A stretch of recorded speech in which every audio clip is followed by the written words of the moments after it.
Irmãos e irmãs, estamos no terceiro domingo da Quaresma, o Evangelho de João, capítulo 2, versículos 13 a 25.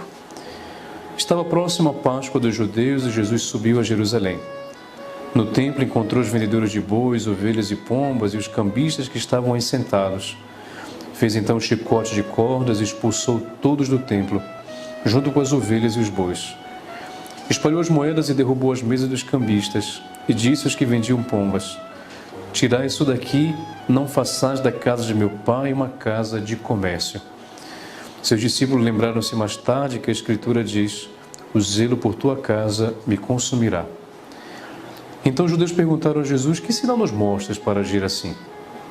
Ele respondeu: destruí este templo e em 3 dias o levantarei. Os judeus disseram: 46 anos foram precisos para a construção deste santuário e tu o levantarás em 3 dias? Mas Jesus estava falando do templo do seu corpo. Quando Jesus ressuscitou, os discípulos lembraram-se que ele tinha dito e acreditaram na Escritura e na palavra dele. Jesus estava em Jerusalém durante a festa da Páscoa. Vendo os sinais que realizava, muitos creram no seu nome. Mas Jesus não lhes dava crédito, pois ele conhecia todos e não precisava do testemunho de ninguém acerca do ser humano, porque ele conhecia o homem por dentro. Palavra da salvação, glória a vós, Senhor. Então, meus irmãos e irmãs, neste encontro diário com a palavra do Senhor, estamos neste tempo da Quaresma, tempo que nos ajuda a poder mergulhar na nossa espiritualidade, mergulhar no desejo sincero e profundo da conversão e da mudança de vida. E com a igreja também fazemos um itinerário que por meio da palavra nos ajuda realmente a ir descobrindo de forma sempre mais profunda aquilo que é a mensagem do Senhor. O Evangelho de hoje, nesse domingo, Jesus nos fala então do zelo pelo templo. Ele chega no templo, o templo que deveria ser uma casa de oração, e ele encontra pessoas que fazem do templo de tudo menos uma casa de oração. E ali, portanto, ele expulsa todos aqueles que realmente não faziam do templo uma casa de oração e aproveita aquela ocasião para poder dizer, para poder realmente no Evangelho ser evidenciado esse aspecto de Jesus. O zelo por tua casa me consumirá. E ele vai dizer: não façais da casa de meu pai uma casa de comércio. O que significa dizer, meus irmãos e irmãs, no primeiro momento? De fato, a palavra, a casa do Senhor é o lugar privilegiado pelo qual realmente eu possa conversar com Deus. Todas as vezes que você vai numa igreja, automaticamente você já pensa em Deus.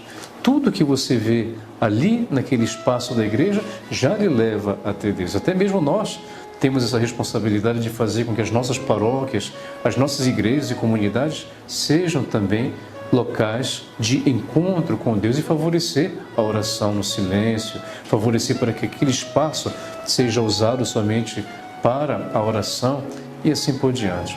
O segundo aspecto que nós vemos é Jesus que fala da destruição do templo. Que sinal nos mostras para agir dessa forma? Destruir esse templo, em 3 dias eu reconstruirei. Jesus aqui estava fazendo uma comparação com a sua própria vida, com o seu próprio corpo. Destruir esse templo e em 3 dias o reconstruirei. Ou seja, Jesus é o grande sinal, meus irmãos e irmãs, da ação de Deus na vida de cada um. Todo aquele que acredita em Jesus tem o caminho para a salvação. Então, se nós acreditamos em Jesus, se nós assimilamos os seus ensinamentos e procuramos realmente fazer, exercitar aquilo que Ele nos pede e nos ensina, nós estamos indo no caminho certo, porque Ele é aquele que nos conduz ao Pai. Isso quer dizer, então, a expressão de Jesus: destruir esse templo, em 3 dias eu reconstruirei, falando dele. Ninguém tem poder sobre ele, nem a morte, porque Ele é aquele que veio enviado do Pai para que seja, então, essa estrada para que possamos chegar até Deus. E no terceiro ponto do Evangelho que nós vemos hoje também, é quando realmente muitas pessoas acreditavam em Jesus por causa dos sinais que ele realizava, porém ele não precisava do testemunho de ninguém, porque justamente esse testemunho ele dava já por si mesmo, pelo próprio fato da capacidade de conhecer o coração de cada um. Portanto, meus irmãos e irmãs, são 3 pontos do Evangelho que podem nos ajudar hoje a poder de fato compreender o que Deus quer nos dizer nesse terceiro domingo da Quaresma. E que o Senhor vos abençoe. Em nome do Pai, e do Filho, e do Espírito Santo. Amém.